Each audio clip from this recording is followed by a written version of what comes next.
Assalamualaikum warahmatullahi wabarakatuh. Alhamdulillah. Segala puji dan puja kehadirat Allah Subhanahu wa taala. Kemudian salawat dan taslim kepada Nabi besar Muhammad sallallahu alaihi wasallam sebagai bentuk kepatuhan kepada Allah. Melanjutkan pada buku kita, Kitab Minhajul Muslim tulis oleh Syekh Abu Bakar Yazair rahimahullah. Dan kita alhamdulillah sudah menyelesaikan lengkap bab tentang masalah hukum jenazah. Sampai terakhir kita sudah membahas 15 poin. Apa yang harus dilakukan setelah mayit meninggal dunia. Terakhir poin ke-14 dan 15 adalah ucapan yang diucapkan oleh orang yang ziarah kubur. Dan juga hukum ziarah kubur bagi kaum wanita. Dan pada malam ini insya Allah kita akan masuk ke pasal ke-10. Bab baru tentang masalah zakat. Yang pertama dibahas oleh Syekh Abu Bakar rahimahullah dalam masalah zakat adalah hukum zakat. Kemudian akan dibahas tentang hikmah zakat itu sendiri. Dan puncaknya membahas tentang masalah hukum orang yang menolak membayar zakat. Dan akan ada perincian tentang orang-orang yang menerima zakat. Dan beberapa hukum yang berhubungan dengan masalah zakat itu sendiri. Poin A-nya masalah hukum zakat. Jadi sebelum kita masuk ke bahasan ini, saya pernah jelaskan dan saya ulangi kembali. Kalau rukun Islam ada 5, semuanya wajib. Tapi dibagi 3 lagi oleh para ulama. Yang pertama adalah wajib tidak ada toleransi di situ. Yaitu 2 kalimat syahadat dan sholat. Kemudian ada yang wajib tapi masih boleh diganti di hari yang lain. Yaitu masalah puasa Ramadan. Kalau punya uzur boleh diganti di hari yang lain. Dan yang ketiga ini dari saksi bahasan kita. Wajib tapi bagi yang mampu. Zakat dan haji. Tetapi di sini kita tidak boleh. Jazakallah khair. Kita nggak boleh terkurung dengan istilah atau kalimat bagi yang mampu. Atau disalahgunakan pemahaman ini. Karena ada orang mengatakan, saya kan selama ini tidak mampu untuk zakat karena saya miskin. Saya selama ini selalu saja menjadi mustahik, orang yang berhak menerima zakat. Maka dia tidak pernah berfikir dan menerima sebuah tanda kutip tantangan untuk merubah keadaannya dari mustahik menjadi muzaki. Padahal sebenarnya kata sebagian ulama ini tanda kutip tantangan dari Allah Subhanahu wa taala bagi yang mampu, artinya bagi orang yang mau membuat dirinya mampu. Salah satu maknanya itu. Sehingga minimal sekali seseorang niat supaya sebelum meninggal dunia sempat mengeluarkan zakat.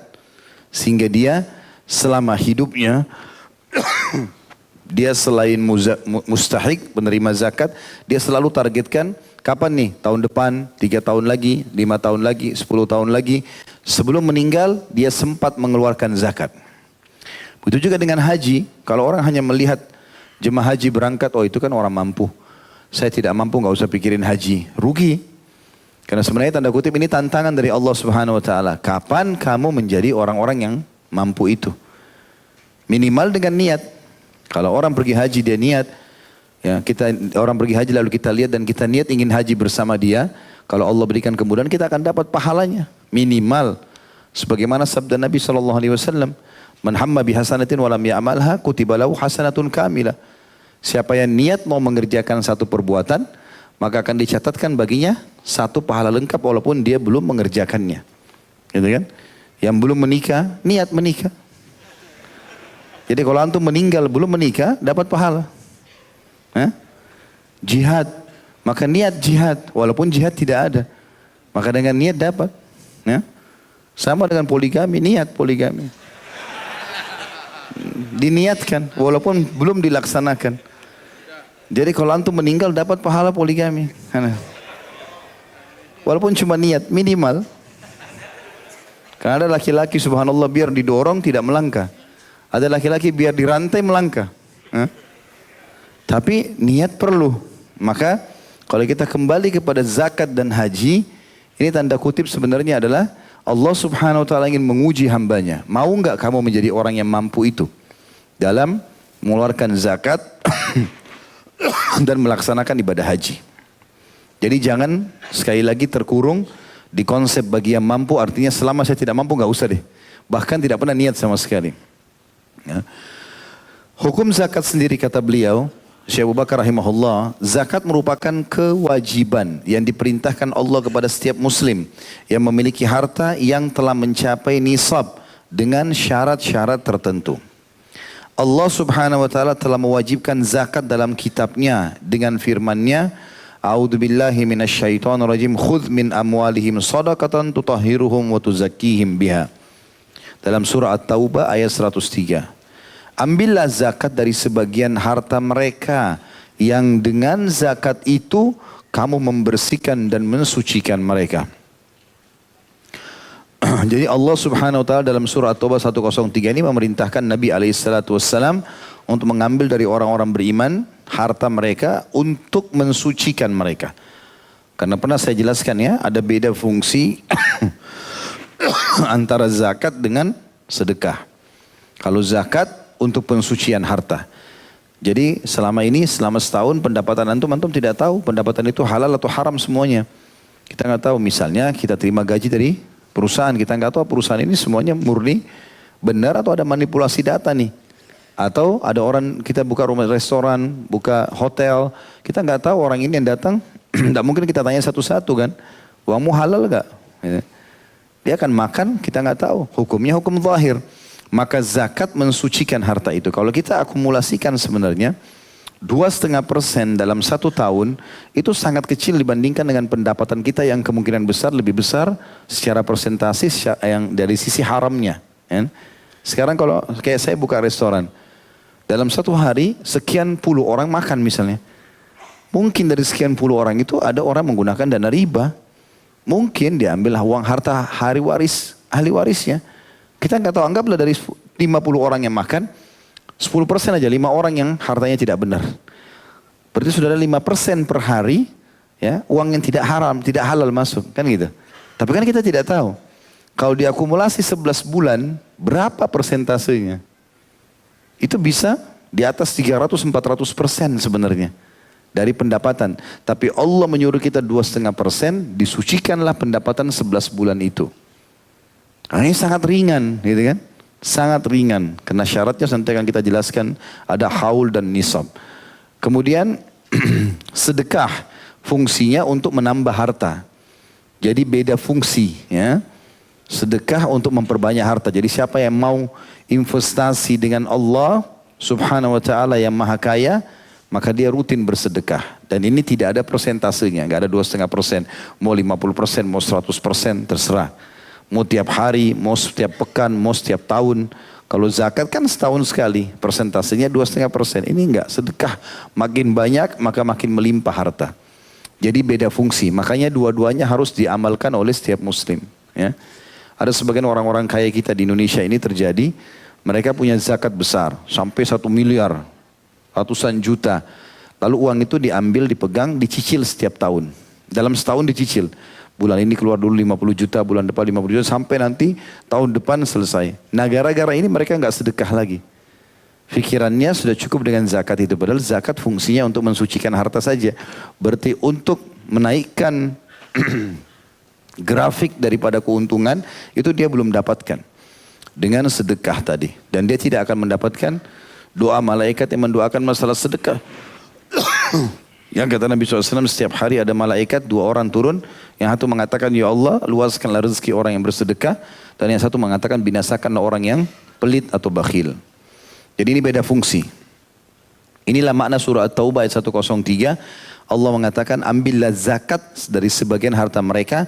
Dengan zakat itu kamu membersihkan dan mensucikan mereka. Ya. Jadi kalau dari pendapatanmu ada uang haram, bersih dengan 2,5% itu. Kalau ada yang sudah terlanjur kau makan, jiwamu juga akan bersih dengan 2,5% itu. Kayak tidak tahu, mungkin kita terima makanan dari uang haram, masuk ke tubuh kita. Zakat membersihkan juga itu. Dalil yang kedua, firman Allah SWT juga surah Al-Baqarah ayat 267. A'udzu billahi minasyaitonir rajim. Ya ayyuhalladzina amanu anfiqu min thayyibati ma kasabtum wa mimma akhrajna lakum minal ard. Al-ayah. Hai orang-orang beriman, nafkahkanlah di jalan Allah sebagian dari hasil usahamu yang baik-baik dan sebagian dari apa yang kami keluarkan dari bumi untukmu. Ini menandakan ada zakat dari harta dan ada zakat dari tumbuh-tumbuhan. Nanti akan kita jelaskan jenis apa saja tumbuh-tumbuhan yang ada zakatnya. Kemudian yang ketiga dalilnya Al-Muzammil ayat 20, dalil tentang adanya zakat ya. A'udzu billahi minasyaitonir rajim wa aqimus salata wa atuz zakah. Dan dirikanlah salat dan juga tunaikan zakat. Nabi SAW bersabda, Bunyal Islamu ala khams, syahadati an la ilaha illallah, wa anna Muhammadar Rasulullah, wa iqamis salah, wa ita'iz zakah, wa hajjil baiti wa sawmi Ramadan.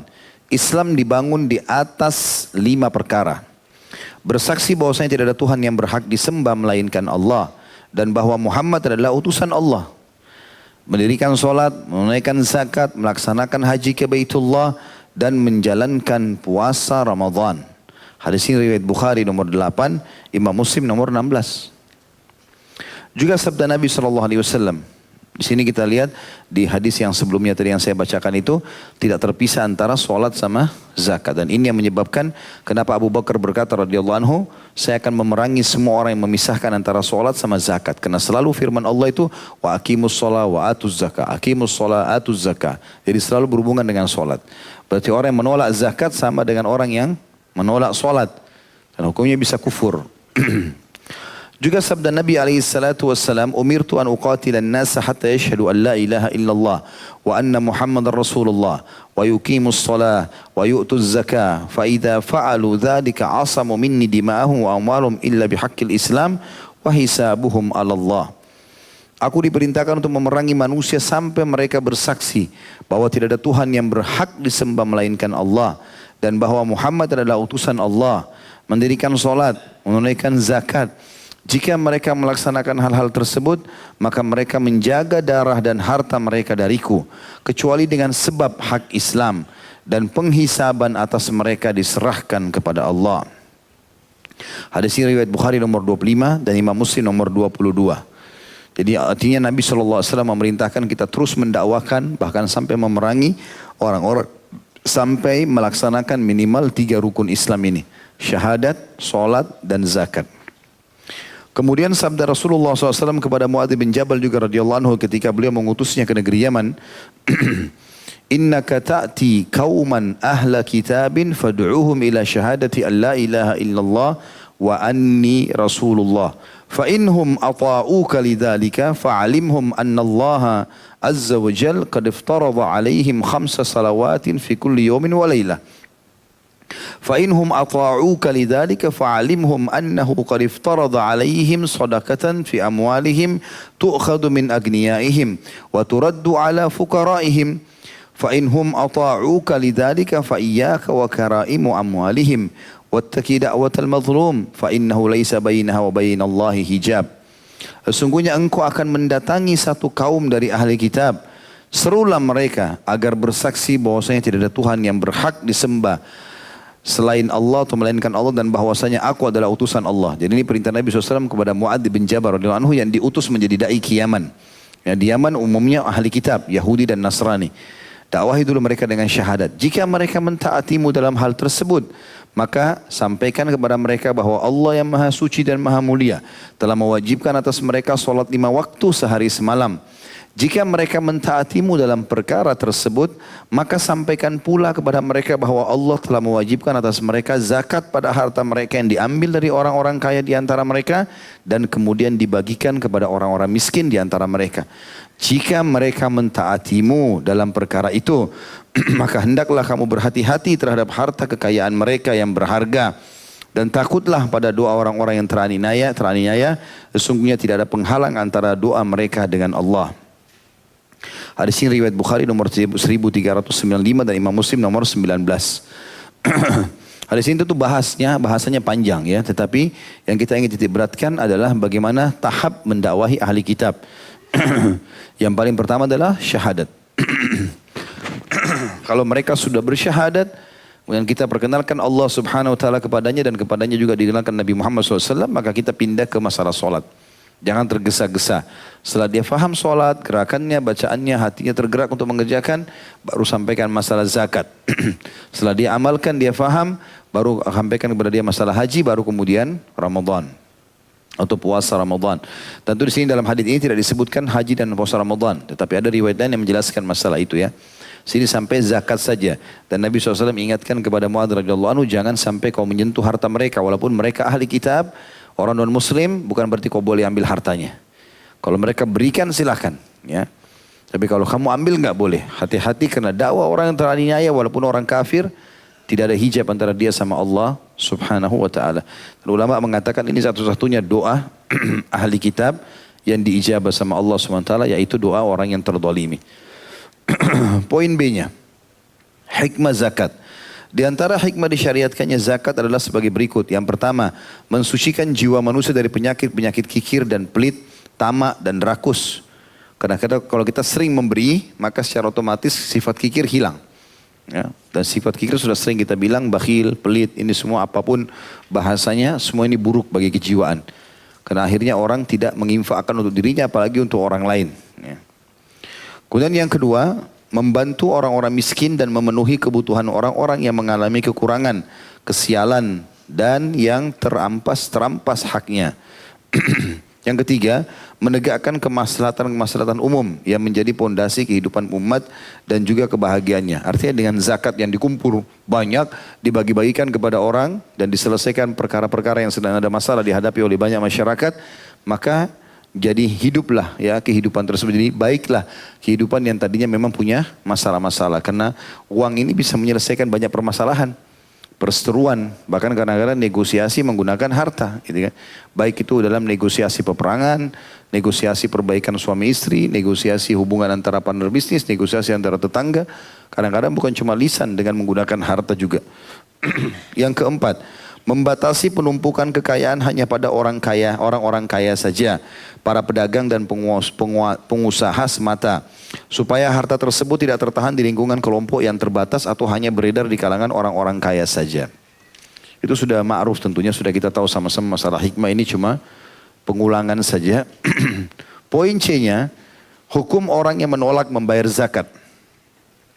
Orang yang menolak membayar zakat karena mengingkari kewajibannya adalah kafir.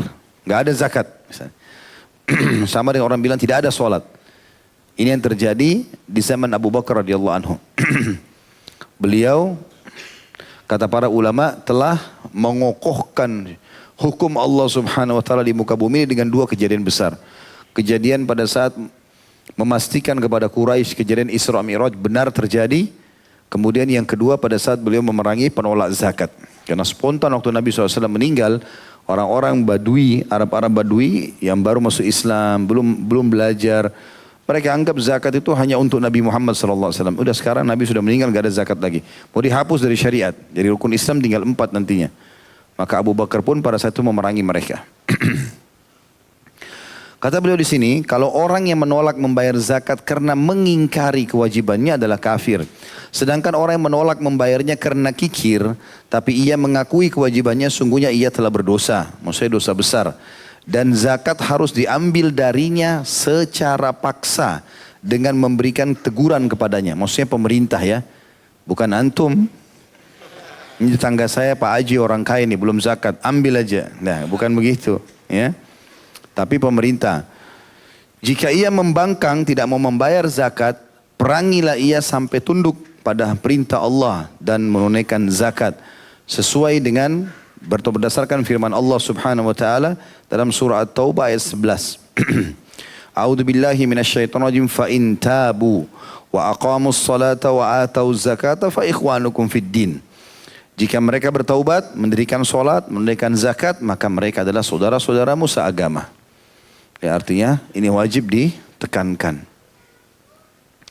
Sabda Rasulullah SAW juga yang menyatakan, umirtu an uqatilan nasa hatta yashhadu an la ilaha illallah wa anna Muhammad Rasulullah wa yuqimus salata wa yu'tuz zakah fa idza fa'alu dhalika asamu minni dima'ahum wa amwaluhum illa bihaqqil Islam wa hisabuhum 'ala Allah.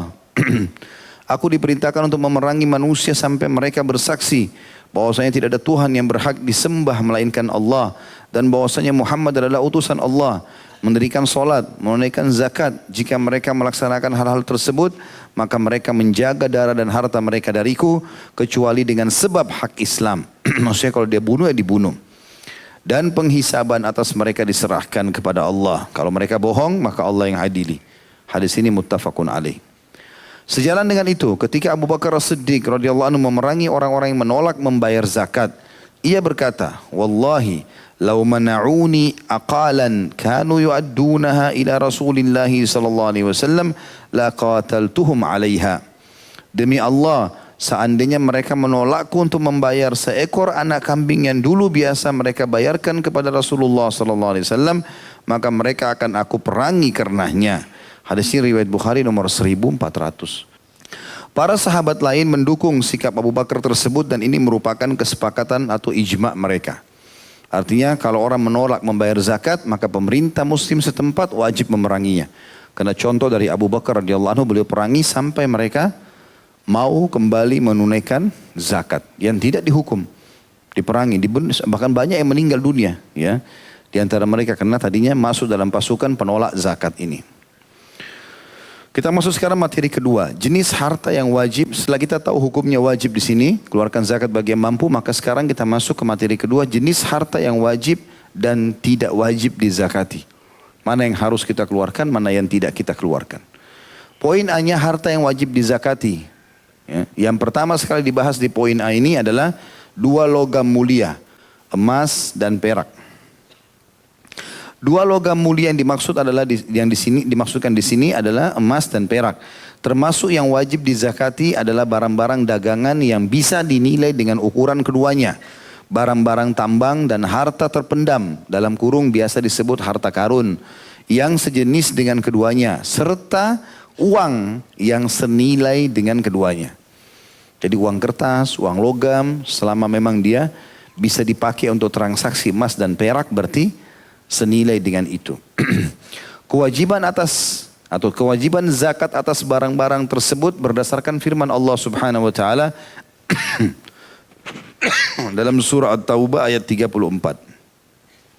A'udzu billahi minasyaitonir rajim walladzina yaknizuna adh-dhahaba wal fiddata wa la yunfikuna fi sabilillahi fabashshirhum bi'adzabin alim. Dan orang-orang yang menyimpan emas dan perak dan tidak menafkahkannya di jalan Allah, maka beritahukanlah kepada mereka bahwa mereka akan mendapat siksa yang pedih.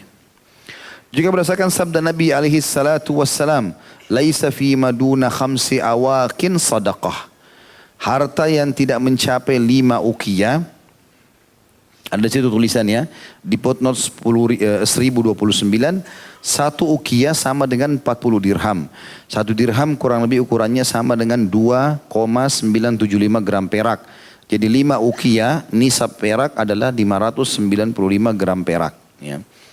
Jadi kata Nabi SAW, harta yang tidak mencapai 5 uqiyah maksudnya ukuran 565 gram perak.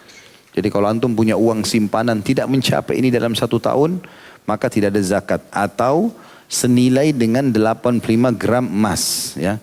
595 gram perak atau 85 gram emas. Maka tidak wajib dizakati.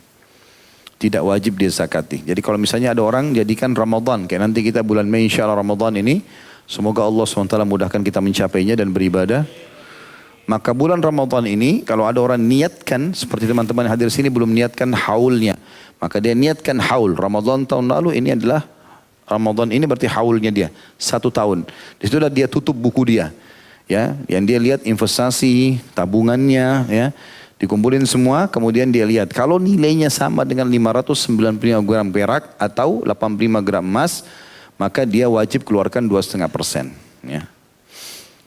Kemudian selanjutnya sabda Nabi SAW, al-ajma'u jarhuha jubar, wal bi'ru jubar, wal ma'dinu wal ma'din jubar, wa fir rikazil khums.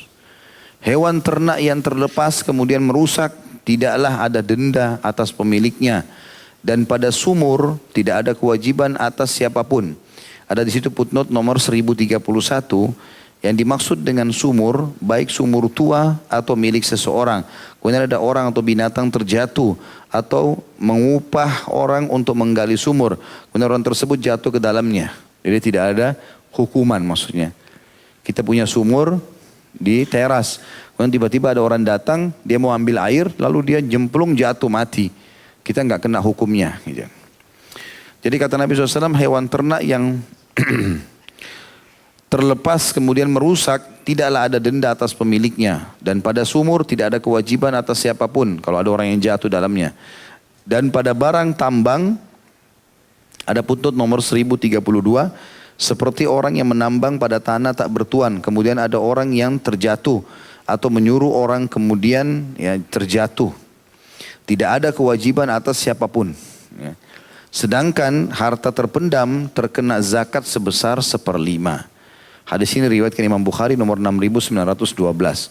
Tentu hadis yang sebelumnya juga yang dikatakan harta yang tidak mencapai 5 uqiyah atau ukuran 595 gram perak, itu diriwayatkan oleh Imam Bukhari juga di nomor 1447 dan Imam Muslim 979.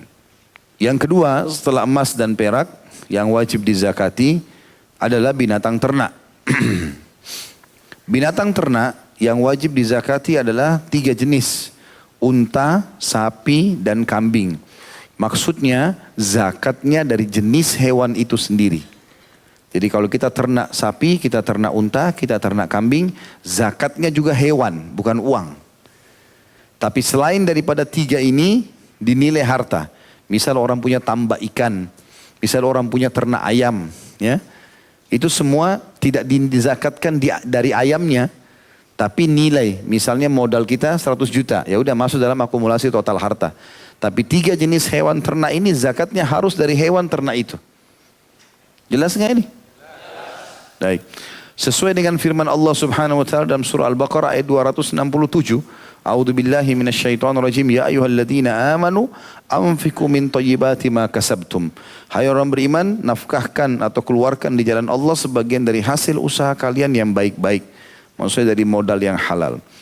Dan sabda Rasulullah SAW kepada orang yang bertanya kepada beliau tentang hijrah, waihak inna sya'naha syadid, fahal laka min ibilin tuaddi sadaqataha?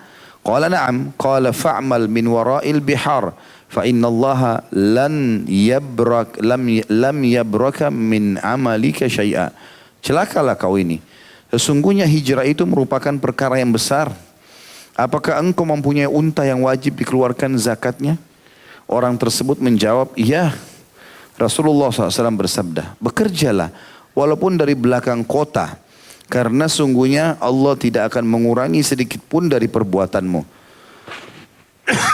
Hadis ini diriwayatkan Imam Bukhari di nomor 1452. Artinya bekerja supaya kamu bisa mengeluarkan zakat. Juga sabda Rasulullah SAW di dalam yang beliau sebutkan, walladzi la ilaha ghairu ma min rajulin takunu lahu iblun aw baqarun aw ghanam la yuaddi zakataha illa utiya yaumal qiyamati a'zama ma takunu wa asmanahu tata'uhu bi akhfafiha wa tantahuhu bi kuruniha kullama jazat ukhraha ruddat alaihi ulaha hatta yuqda bainan nas. Dan demi zat yang tidak ada Tuhan yang berhak disembah melainkan Dia, maksudnya demi Allah, tidaklah seseorang yang memiliki unta, sapi, kambing, tapi ia tidak mengeluarkan zakatnya, maka akan datang kepadanya pada hari kiamat hewan yang lebih besar dan lebih gemuk dari yang dimiliki di dunia, yang menginjak-injaknya dengan telapak kakinya dan menanduknya dengan tanduk-tanduknya, dan setiap kali hewan yang terakhir telah melewatinya, maka hewan yang pertama kembali lagi kepadanya menginjak dan menanduknya hingga keadilan ditegakkan di antara manusia. Hadis ini riwayat Imam Bukhari nomor 1460. Jadi kalau orang punya unta atau orang punya kambing, punya sapi, enggak dizakatin sama dia, hari kiamat semua yang pernah disembeli, semua yang pernah dijual, ya, semua yang dia tinggal pada saat dia meninggal jadi warisan, semua didatangkan hari kiamat, lalu Allah buat lebih besar. Semua yang walaupun betina, biasanya betina tidak ada tanduknya atau kecil, itu punya tanduk yang tajam, tidak ada yang bengkok, tidak ada yang retak. Kemudian semuanya, orang yang ditaruh semuanya menyeruduknya, ya, menanduknya, menginjak-injaknya, semua jalan, misalnya 1000 ekor jalan semua. Begitu selesai, maka yang terakhir, yang nomor 1000 kembali menjadi nomor 1, menanduk dan menginjaknya lagi sampai yang nomor 1 tadi menjadi nomor yang 1000, terulang terus begitu sampai pengadilan Allah selesai. Allahu alam berapa lama itu. Ya. Ini hanya karena tidak mau mengeluarkan zakat. Bahkan ada hadis Nabi SAW yang berbunyi, sungguh aku melihat, aku diperlihatkan orang yang akan menggendong ya, unta sapi dan kambing yang mengeluarkan suara di atas punggungnya. Nah, mereka tidak mengeluarkan zakat ya dalam masalah ini. Makanya harus diperhatikan. Kita belum bicara masalah nisab ya. Nanti kita akan bicara masalah nisab. Berapa sih unta itu yang kita miliki, sapi dan kambing supaya kita wajib keluarkan zakat. Nanti ada pembahasan sendiri. Ini masih baru secara umum dulu. Harta jenis harta apa saja yang wajib dizakati. Emas dan perak serta uang dan binatang ternak. Yang ketiga buah-buahan dan biji-bijian.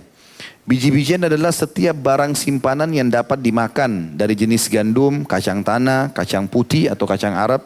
Bisa juga orang bilang humus ya. Kacang pendek, adas ya. Adas juga jenis kacang ya. Biasa dibuat campuran untuk dicocolin sama roti biasa orang-orang Arab ya. Jagung, padi dan sejenisnya. Semua biji-bijian yang kering ini yang bisa disimpan jangka panjang ada zakatnya. Adapun yang dimaksud dengan buah-buahan adalah kurma, zaitun dan kismis atau anggur kering. Kewajiban zakat atas buah-buahan dan biji-bijian tersebut adalah berdasarkan firman Allah Subhanahu wa taala dalam surah Al-Baqarah ayat 267. A'udzu billahi minasyaitonir rajim. Ya ayyuhalladzina amanu anfiqu min thayyibati ma kasabtum wa mimma akhrajna lakum minal ard. Al-ayah. Hai orang-orang beriman, nafkahkan di jalan Allah sebagian dari hasil usaha kamu. Ya, hasil usaha kamu sekalian yang baik-baik dan sebagian dari apa yang telah kami keluarkan dari bumi untuk kalian atau kamu sekalian. Juga firman Allah SWT dalam surah Al-An'am ayat 141. A'udzubillahi minasyaitonirrajim. Wa atu haqqahu yawma hasadih. Dan tunaikanlah haknya di hari memetik hasilnya dengan dikeluarkan zakatnya. Sabda Nabi SAW ini masih baru perintah-perintahnya ya. Kita nanti akan bicara tentang kadarnya. Nanti ada bahasan sendiri tentang kadar. Kalau antum punya perkebunan, pertanian, berapa sih kadar timbangannya baru kita wajib keluarin zakatnya, ada nisabnya ya. Itu belum dibahas. Ini masih baru dalil tentang adanya perintah zakat dari buah-buahan dan biji-bijian. Juga sabda Nabi SAW, laisa fi maduna khamsati ausukin sadaqah. Harta dalam kurung biji-bijian dan buah-buahan yang tidak mencapai 5 wasak tidak wajib dizakati. Di situ ada tulisan footnote nomor 1036, wasak itu 5 wasak adalah setara dengan 652,8 kilogram. Jadi kalau antum punya hasil panen buah-buahan mencapai 652 kilo, baru dikeluarkan zakatnya. Ya. Itu pun ada caranya sendiri. Ya. Sebagaimana hadis setelahnya disebutkan di situ. Tentu hadis tadi ini diriwayatkan Imam Bukhari nomor 1405 dan Imam Muslim 979. Lalu sabda Nabi SAW, "Fima sakatis sama'u wal uyunu au kana athariyan al-ushur wa fima sukiya bin nadhi nisful ushur." Tanaman yang dialiri dengan air hujan dan mata air atau tumbuh sendiri, tanda kurung, menghisap air dengan akarnya sendiri, zakatnya adalah 1/10 atau 10%. Sedangkan yang dialiri dengan desiran atau menggunakan binatang ternak atau alat, zakatnya adalah setengah dari 1/10 atau 5%. Hadis ini riwayat Bukhari nomor 1483. Jadi kalau antum beli satu tanah 1 hektar, di dalamnya ada banyak buah-buahan, gitu kan? Dan antum tidak pernah urus sama sekali, sepanjang tahun tidak diurus. Nanti musim panen, bawa tukang, bersihin, ya, kemudian ambil hasilnya. Berarti kan pohon-pohon ini hidup dengan sendirinya. Kita nggak rawat, nggak ada biaya segala macam. Itu zakatnya 10%. Kalau hasil total yang diturunkan buah itu 652 atau 653 kilo kurang lebih. Karena kan dia 652,8 kilogram. Kalau kita bulatkan 653. Ya. Kalau kita kurangin, ini yang lebih sedikit 652 kilogram. Baru dikeluarkan zakat. Nah bisa 10% kalau dia hidup sendiri pohon itu. Tapi kalau kita biayai, pakai tenaga, pakai bibit, apalah segala macam, hewan-hewan, penjaga. Ini semua berarti 5% saja. Poin B-nya, harta yang tidak wajib dizakati. Tadi itu harta yang wajib dizakati. Sekarang yang tidak wajib dizakati. Jenis-jenis harta yang tidak wajib dizakati adalah sebagai berikut. Yang pertama budak. Kalau orang punya budak sahaya yang diperjualbelikan, karena dia masuk dalam totalnya harta. Nah, kuda, bagal atau peranakan kuda dengan keledai. Dan keledai itu sendiri. Berdasarkan sabda Nabi SAW, Laisa alal abdi fi farasihi wa gulamihi sadaqah. Seorang hamba tidak wajib membayar zakat atas kuda dan budaknya. Hadis ini diriwayatkan Imam Bukhari nomor 1463. Mengenai bagal dan keledai, bagal itu perkawinan antara kuda sama keledai. Biasanya dipakai di kerajaan-kerajaan. Karena bentuknya lebih cantik, lebih bagus daripada kuda dan daripada keledai. Itu perkawinan. Makanya dikatakan mengenai kuda, keledai dan bagal sendiri tidak dijumpai satupun hadis yang menetapkan zakat atas keduanya. Tentu di sini ada ulama yang membatasi kalau seandainya seseorang memang beternak kuda untuk diperdagangkan, ya, maka dia masuk dalam total akumulasi harta. Misal modalnya ditaruh sama dia 2 miliar untuk kuda itu. Dia perjualbelikan untuk kuda tanding segala macam. Maka berarti dia masuk dalam total harta. Yang dilihat 2 miliarnya. Dia bukan dikeluarkan zakat dari kudanya. Ya.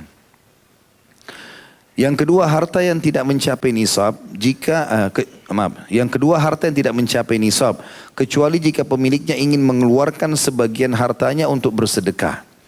Hal ini berdasarkan sabda Nabi SAW, Laisa fi maduna khamsati awsikin sadaqah, wa laisa fi maduna khamsi awakin minal waraki sadaqah, wa laisa fi maduna khamsi dhaudin minal ibili sadaqah. Tidak ada zakat atas harta yang tidak mencapai 5 wasak. Nah, sudah kita jelaskan 5 wasak tadi ya. 5 wasak itu kurang lebih ukurannya 600. Di sini dikatakan ada footnote nomor 1040. 1 wasak sama dengan 60 sa'. Sedangkan 1 sa' kurang lebih 2.172 gram. Jadi nisabnya 5 kali 60 kali 2.172. Ya kurang lebih 651.600 gram. Ya 651 atau 652 gram. Tidak ada zakat atas perak yang tidak mencapai 5 uqiyah, artinya 500 ya 95 gram tadi, dan tidak ada zakat atas unta di bawah 5 ekor. Hadis ini diriwayatkan Imam Bukhari nomor 1405 ya. Tentu ini nanti kita sebutkan nisab-nisabnya. Kalau kambing itu minimal 40 ekor. Kalau antum punya 40 ekor dalam 1 tahun, maka antum wajib keluarkan 1 ekor kambing. Kelipatan 40, nanti 80 lagi, nanti 120 ya. Itu ada zakat. Nanti ada bahasan sendiri masalah itu. Kemudian kalau sapi minimal 30 ekor. Kalau unta minimal 5 ekor. Asal sudah sampai haul 1 tahun dikeluarkan zakat. Nanti jenis-jenis apa yang akan dikeluarkan akan disebutkan dalam bahasan setelah ini. Ada bahasan sendiri. Yang ketiga, buah-buahan dan sayur-sayuran. Karena tidak ada satu hadis pun dari Rasulullah SAW yang menetapkan kewajiban membayar zakat dalam hal ini. Namun demikian disunnahkan memberikan sebagian dari buah-buahan dan sayur-sayuran dimaksud kepada orang-orang miskin dan para tetangga. Karena keumuman firman Allah Subhanahu wa taala dalam surah Al-Baqarah ayat 267. A'udzu billahi minasyaitonir rajim. Ya ayyuhalladzina amanu anfiqu min thayyibati ma kasabtum wa mimma akhrajna lakum minal ard. Hai orang-orang beriman, nafkahkanlah di jalan Allah sebagian dari hasil usaha kamu sekalian yang baik-baik dan sebagian dari apa yang kami keluarkan dari bumi untuk kamu sekalian. Yang keempat, perhiasan wanita jika tidak dimaksudkan untuk hal lain selain sebagai perhiasan saja. Ini ada footnote nomor 1042. Kata beliau di sini, tindakan yang lebih baik berkenaan dengan perhiasan wanita adalah mengeluarkan zakatnya. Karena sebagian hadis yang diriwayatkan dari Rasulullah SAW tentang hal ini yang disampaikan kepada Aisyah radhiyallahu anha ketika beliau melihat cincin perak di tangan Aisyah. Beliau bertanya, "Ma hadza ya Aisyah?" Apa ini wahai Aisyah? Faqalat, maka Aisyah pun menjawab radhiyallahu anha, "Sana'tuhunna atazayyanu laka ya Rasulullah." Aku menggunakan ini atau membuat ini untuk berhias ya diri untukmu. Qala, maka Nabi SAW bersabda, atu'addina zakatahunna, apakah kau keluarkan zakat perak-perak yang kau pakai itu? Qalat la, Aisyah menjawab radhiyallahu anha, tidak. Qala hiya hasbuki minan nar, maka cukuplah itu akan memasukkanmu ke dalam api neraka. Dan hadis ini diriwayatkan oleh Al-Hakim jilid 1 halaman 547, Abu Daud nomor 1565. Dari sini Syekh Abu Bakar rahimahullah mengambil kesimpulan bahwasanya kalau perhiasan wanita dari emas dan perak tetap dikeluarkan zakatnya. Ya. Karena ada yang mengatakan pendapat juga kalau perhiasan itu cincin, emas, perak, kalung ya, dari kalung, cincin, apalah gelang, semua ini kalau dipakai setiap hari tidak ada zakatnya. Ya, kalau cuma disimpan untuk investasi, ya, kapan nanti butuh uang dijual, maka baru ada zakatnya.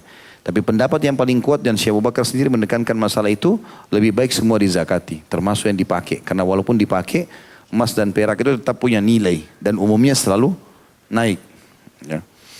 Di sini kata beliau, kita lanjutkan tadi ya, di poin keempat, perhiasan wanita. Jika tidak dimasukkan untuk hal lain selain sebagai perhiasan, tapi jika perhiasan tersebut juga disimpan dan hanya dijadikan sebagai perhiasan pada waktu-waktu tertentu saja, ketika diperlukan maka wajib dikeluarkan zakatnya, karena mendekati makna seperti harta yang disimpan. Yang kelima, yang tidak ada zakatnya, batu permata seperti zamrud, yakut, intan, berlian, dan seluruh batu permata yang lain, kecuali jika barang-barang tersebut diperjualbelikan, maka harus dikeluarkan zakatnya sesuai dengan nilainya seperti barang-barang dagangan yang lain. Jadi kalau hanya sekitar orang punya satu batu, tidak ada zakatnya. Tapi kalau emas tetap ada nilainya. Itu pun memang harus ada nisab ya, sekitar 85 gram emas.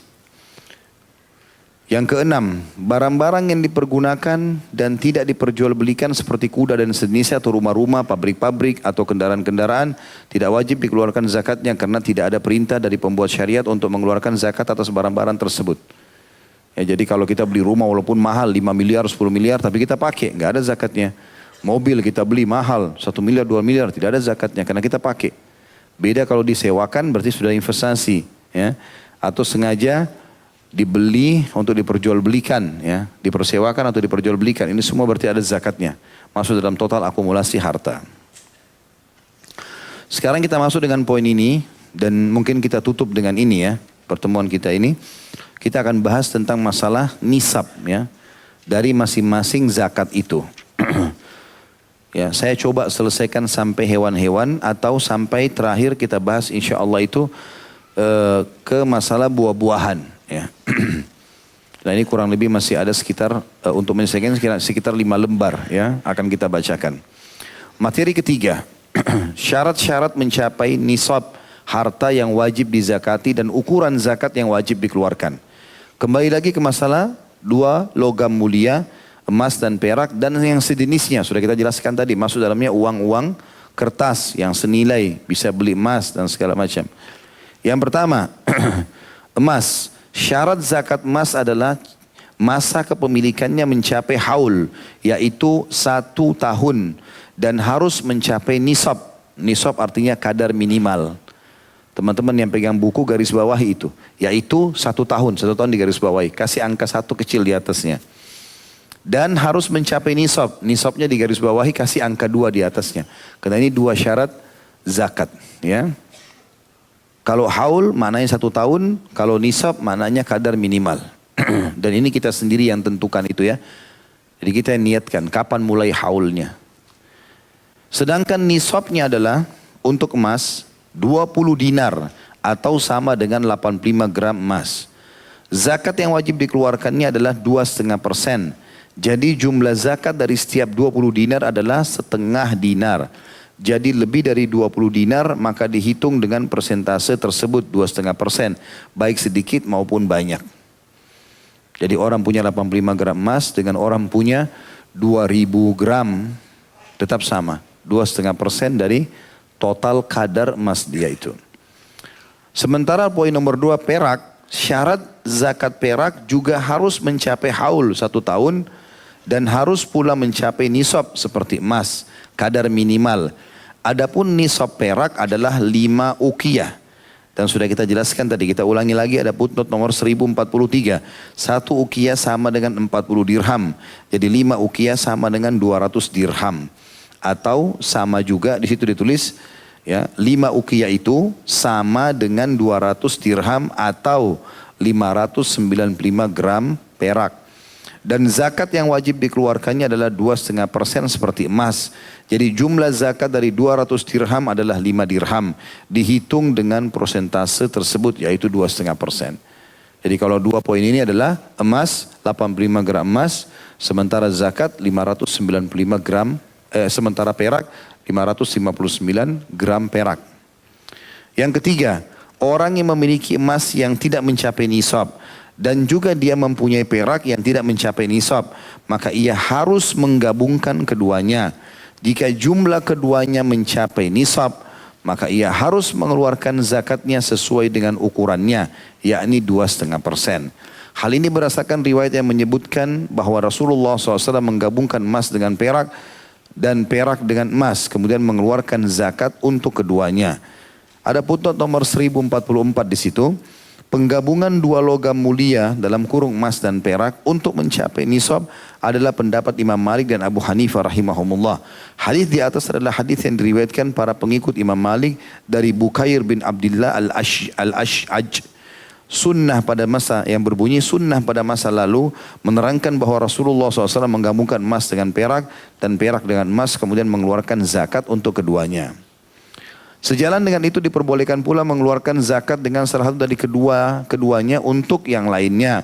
Jadi orang wajib mengeluarkan zakat sebesar 1 dinar, ia boleh mengeluarkan 10 dirham dari perak.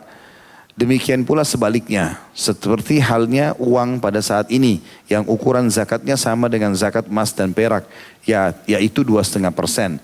Sebab dalam beberapa kasus uang yang dimiliki berbagai pemerintahan terbuat dari gabungan antara emas dan perak. Ya, jadi kalau emas peraknya tidak cukup, emasnya tidak cukup 85 gram emas, perak tidak cukup 595 gram perak, maka digabungin. Lalu kemudian kita boleh tarik ke nisabnya emas atau tarik ke nisabnya perak. Yang keempat, barang-barang dagangan, yaitu barang-barang yang berputar atau ditimbun. Ada footnote nomor 1045. Barang yang berputar maksudnya adalah barang yang diperdagangkan dengan harga yang real pada saat transaksi dan tidak menunggu harganya melambung, bukan barang yang sengaja ditimbun-timbun. Sedangkan barang yang ditimbun adalah barang dagangan yang penjualannya menunggu kenaikan harga mahal. Kita kembali ke bahasan poin nomor 4 tadi. Barang-barang yang didagangkan nisabnya itu. Barang-barang yang berputar atau yang ditimbun. Jika barang-barang dagangan tersebut berputar, jumlahnya dinilai dengan uang pada setiap awal tahun. Dan jika mencapai nisab atau tidak mencapai nisab, tetapi yang bersangkutan mempunyai uang cash lain selain barang itu, maka ia harus mengeluarkan zakatnya 2,5%. Jadi barang-barang dagangan tersebut jika barang-barang dagangan tersebut ditimbun, maka pemiliknya harus mengeluarkan zakatnya pada saat ia menjualnya untuk hitungan 1 tahun, walaupun telah disimpan selama bertahun-tahun ketika menunggu kenaikan harga barang-barang tersebut. Ya, walaupun sebenarnya menimbun-nimbun ini ada larangan dalam syariat ya. Makanya Nabi SAW mengatakan, semoga Allah merahmati seorang hamba yang ringan, mudah pada saat membeli, mudah pada saat menjual. Gitu kan. Jadi kalau dia mau beli sesuatu, orang sampaikan, ini 200.000. Baik, dia sudah tahu dia bisa jual 300.000. Dia nggak nawar lagi udah. Itu dapat pahala dia. Ya. Dia sudah tahu untung, udah kasih juga orang untung. Atau dia kalau transaksi jual, udah ada keuntungan, dia sudah tahu, dia nggak usah negosiasi lagi. Ya udah silahkan, ambil saja. Gak masalah. Itu juga bagian daripada syariat. Baik, di poin keempat ini berarti yang dimaksudkan, kalau teman-teman punya barang dagangan yang berputar, setiap hari kita jual seperti produk, ya makanan, minuman segala macam, itu nggak ada zakatnya sampai nanti tiba haul. Ya. Jadi misal antum niatkan Ramadan ke Ramadan, misal sampai detik ini antum belum niatkan haulnya. Niatkan saya di masjid ini haulnya Ramadan tahun lalu. Nanti Ramadan ini antum seperti tutup buku. Nggak usah lihat berapa yang antum sudah jual. Hari H Ramadan nanti realnya berapa produk di lapangan, berapa uang cash yang antum pegang, gabungin. Keluarkan zakatnya 2,5%. Kalau mencapai nisab 85 gram emas atau 595 gram perak. Jelas ya? Ya. Yang kelima, utang piutang. Bagaimana cara menghitung kalau kita punya utang piutang? Barang siapa mempunyai piutang, berarti kita punya uang di orang lain. Ya. Barang siapa mempunyai piutang pada orang lain dan ia mampu melunasinya kapan saja ia kehendaki, maka ia wajib menggabungkannya dengan uang yang dimilikinya atau barang-barang berharga yang lain. Kemudian mengeluarkan zakatnya ketika telah mencapai haul atau masa 1 tahun. Jika ia tidak mempunyai uang cash kecuali piutang tersebut, sedangkan piutangnya itu telah mencapai nisab, maka ia harus mengeluarkan zakatnya. Tetapi bagi orang yang mempunyai piutang pada peminjam yang sedang berada dalam kesulitan dan tidak mampu mengembalikan kepada pemiliknya kapan saja ia menagihnya, maka orang yang meminjamkan tersebut wajib mengeluarkan zakatnya pada saat penarikan piutang itu hanya untuk 1 tahun saja. Meskipun piutang tersebut telah berjalan bertahun-tahun. Saya rincikan poin ini. Jadi kalau misalnya kita utangkan uang kepada orang, kita berarti pemilik uang nih. Misal kita pinjamkan uang 100 juta. Pas tiba haul kita 1 tahun, misalnya Ramadan, kita tahu ini, uang ini akan dibayar bulan Syawal. Dan orang itu pasti bayar. Orang itu pasti bayar. Kita kenal benar orangnya. Dia lagi bangun rumah misalnya, dia memang ada duit, dia mau bayar. Dia mau bayar nanti misalnya bulan itu, ya. Maka di sini kita anggap uang itu di tangan kita. Berarti dia masuk dalam akumulasi total harta kita. Jadi kalau kita punya 900 juta, tambah 100 juta di sana berarti 1 miliar. Keluarkanlah 2,5%-nya, gitu kan? Karena uang ini pasti dibayar. Tapi kalau dalam kondisi kita utangkan kepada orang, belum pasti dia bayar, di sini ada 2 pendapat. Pendapat yang pertama mengatakan, dia ada zakat. Ya. Dia keluarkan, tapi 1 kali saja. Misal 100 juta itu digabungin sama dia dengan 900 juta dia punya, dia keluarin zakatnya. Sampai tahun depan orang itu belum bayar lagi utangnya, dia tidak ada kewajiban masukkan 100 juta di total hartanya. Karena dia sudah zakatin tahun lalu. Ya, seperti itu. Atau ada pendapat lain mengatakan, dia nggak keluarin zakatnya sampai orang itu bayar. Karena belum dianggap harta dia sebelum dia pegang. Ya kan? Sekarang orang itu pegang, dia nggak punya. Orang ini bisa bayar, bisa nggak bayar. Maka dia tidak ada kewajiban mengeluarkan zakat pada harta yang belum dia pegang. Walaupun itu hak dia tadinya, gitu kan. Karena terlalu banyak orang utang tidak bayar. Kan begitu. Maka di sini pendapat kedua mengatakan, dia nggak ada kewajiban zakat sampai uang itu dia terima di tangannya. Sudah dia terima, pada saat itu dia akumulasikan dengan total harta dia. Saya ulangi kembali poin penting. Kalau misalnya Ramadan ke Ramadan kita niatkan haul, apapun yang berkecamuk di dalam 1 tahun itu tidak ada zakatnya. Saya ulangi lagi. Ramadan ke Ramadan haul, berarti apa yang berkecamuk sini. Misalnya bulan Syawal dapat warisan, bulan Zulhijjah dapat keuntungan, ya. Bulan Muharram rugi. Apa saja nggak ada zakat. Terus saja sampai tiba Ramadan. Ramadan baru antum tutup buku. Jadi nggak usah keluarin zakat apa-apa di sini. Kalau sedekah beda, sedekah aja. Tiap hari sedekah. Tadi awal saya jelaskan beda fungsi, ya. Tapi kalau zakat ini memang antum tunggu sampai akhir. Nah, haul ini fungsinya kita closing buku pada saat itu. Tak berapa yang ada itu yang kita hitung. Jadi apa yang berkecamuk diantaranya nggak usah peduli, nggak apa-apa. Karena bisa naik rugi, untung rugi. Ada orang rugi selama 10 bulan. Bulan ke-11 dia untung, tiba-tiba masuk masalah nisab. Dia keluarkan zakat nanti. Ada orang untung selama 10 bulan, bulan ke-11 rugi, bangkrut. Kebakaran, tenggelam kontainernya, hilang. Jadi punya utang, nggak ada zakatnya. Makanya harus tiba haul itu. Jelas nggak ini? Kalau ada yang tanya sebentar, dicambuk. Karena saya sudah bilang, saya ulangi. Pernah gitu, kita sudah jelasin, ingat, tanya lagi. Ustadz, kalau saya dapat zakat, uang keuntungan pas, belum tiba haulnya, keluar zakat gak? Padahal saya sudah jelasin tadi. Harus pakai cambuk. Baik, selanjutnya. Yang keenam, harta terpendam. Andai saja teman-teman beli tanah, tiba-tiba dapat peti isinya emas. Ya, 1 ton. Menghayat. Anggap saja. Poin nomor 6, harta terpendam. Yaitu harta kekayaan yang dipendam pada zaman jahiliyah. Sebelum dikenal Islam atau zaman dulu maksudnya di sini. Orang yang menemukan harta terpendam yang merupakan peninggalan dari harta kekayaan zaman jahiliyah di tanah miliknya atau rumahnya. Ia wajib mengeluarkan zakatnya 1/5, 20%. Dari total harta yang ditemukannya yang diberikan kepada orang-orang fakir, orang-orang miskin dan yayasan-yayasan sosial. Berdasarkan sabda Nabi SAW, firriqazil khumus. Di dalam harta terpendam, zakat harus dikeluarkan sebesar 1/5. Hadis ini riwayat Bukhari nomor 6912, Imam Muslim 1710. Ya, jadi kalau antum beli rumah, tadi saya bilang tiba-tiba antum gali-gali, mau renovasi, dapat peti emas, dapat peti perak, segala macam. Itu punya antum.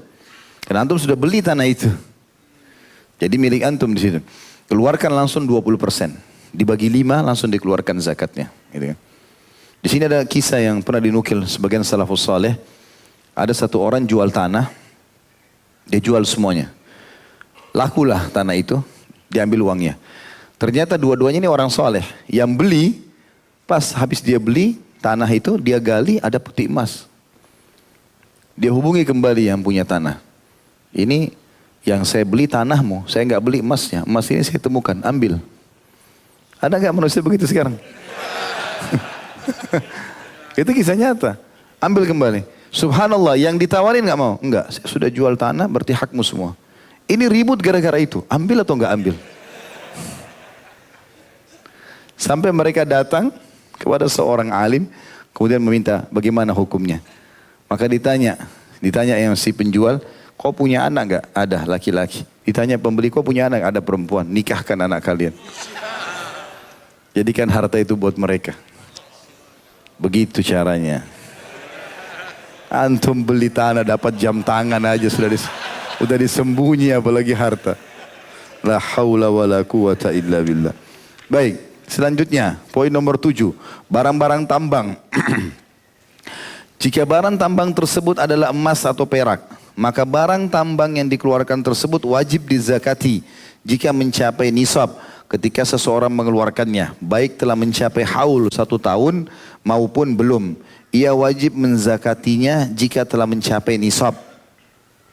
Apabila zakat yang dikeluarkannya seperti 1 atau 1/40 atau 2,5% atau 1/5 20% seperti harta terpendam. Artinya mana yang akan dia keluarkan di sini? Kalau tambang, para ulama berbeda pendapat dalam permasalahan ini. Apakah orang yang punya tambang emas dan perak itu mengeluarkan seperti zakat emas umumnya 2,5% atau seperti harta temuan? Ya, harta temuan tadi 20%. Sebagian ulama berpendapat bahwa zakat tambang adalah 20% yang dikiaskan ya, dengan harta terpendam. Ya. Sebagian yang lain berpendapat bahwa zakatnya sama seperti zakat emas dan perak. Berdasarkan keumuman sabda Nabi SAW, walaysa fi maduna khamsi awakin sadaqah. Harta yang tidak mencapai 5 uqiyah tidak wajib dizakati. Hadis ini riwayat Bukhari nomor 1405 dan Muslim 979. Sabda Rasulullah SAW menyebutkan 5 uqiyah tersebut juga mencakup barang tambang dan barang lainnya. Dalam hal ini terdapat keleluasan atau kebebasan untuk memilih pendapat, alhamdulillah. Artinya kalau ada orang yang Allah kasih tambang, emas dan perak, dia kerok, diambil hasilnya, maka boleh dia memilih keluarkan zakatnya 20% atau dia keluarkan zakatnya 2,5%. Kata beliau itu khilaf di antara ulama. Ya. Sedangkan barang tambang yang berupa besi, kuningan, batu bara dan lain-lain, disunnahkan zakat yang dibayarnya adalah 2,5% dari total barang-barang tersebut. Karena tidak ada nas yang jelas yang mewajibkan zakat atas barang-barang tersebut. Dan barang-barang itu tidak termasuk emas ataupun perak yang wajib dizakati. Ya, artinya masuk dalam total akumulasi harta kita.